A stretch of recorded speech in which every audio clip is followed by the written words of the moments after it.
Take snoring seriously.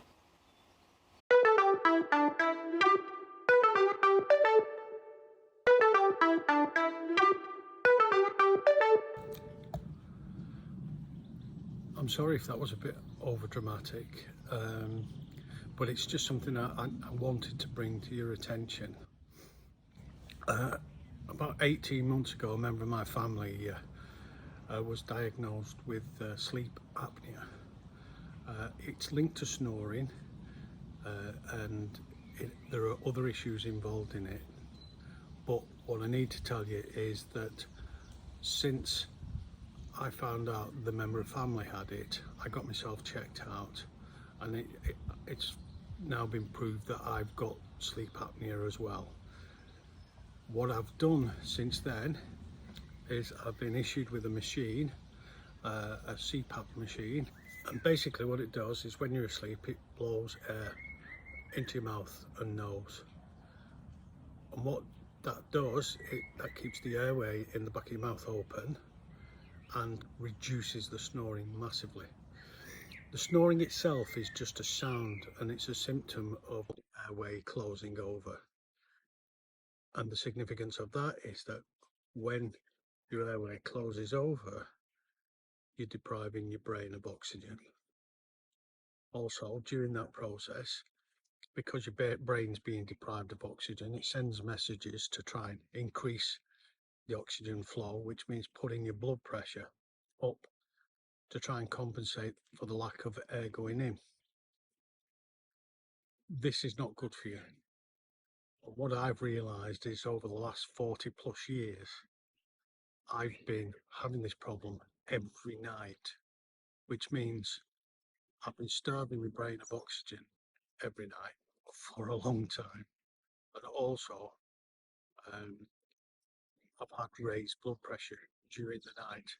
But it's not just on one occasion. When I got measured, it found that I was having events up to 50 times an hour, which means that for the vast majority of my being asleep, I'm having raised blood pressure and the other problems that will go with that. So what I'm trying to do is get people to understand the significance at an earlier age than I have, because I had this in my 20s. I'm now 58. I don't know how much better my life would have been or what difference it would have made if I'd have got this tested in my 20s. All I do know is that horrible feeling that I've been having every morning, waking up feeling so unrested, isn't part of normal life. It isn't normal to get up like that. But you don't realise that because you think, oh, I've just had a bad night's sleep. So I've been using the machine now for about 14 days, and initially it was uncomfortable, and it was awkward to put on the mask, and it felt uncomfortable during the night. But during the days, my cognitive abilities seem to be coming back to me. I'm a bit more fresh and alert, and although I still have that initial grogginess in the morning, it soon passes. It doesn't hang on till mid-morning. And equally, that's making me feel better and more relaxed and more calm. And I don't feel as stressed as I did before.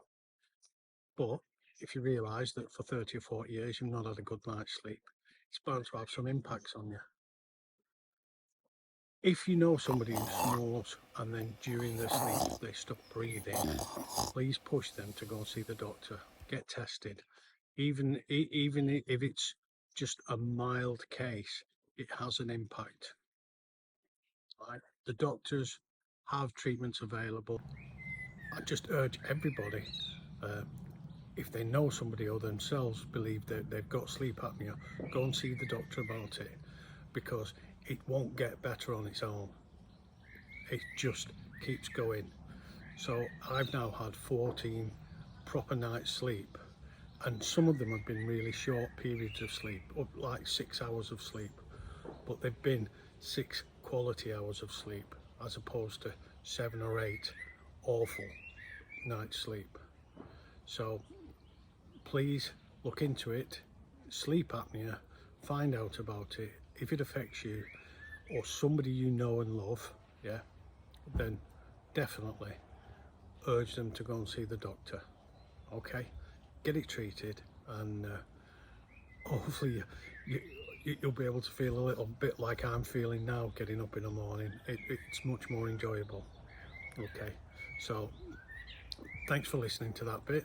I know it's not directly related to van life, but if you're in a small space with somebody who snores every night, it will affect you as well. So it's hard going on couples if one of you's snoring, but just try and recognise that snoring may be the symptom of something more serious. Okay, good luck, all the best.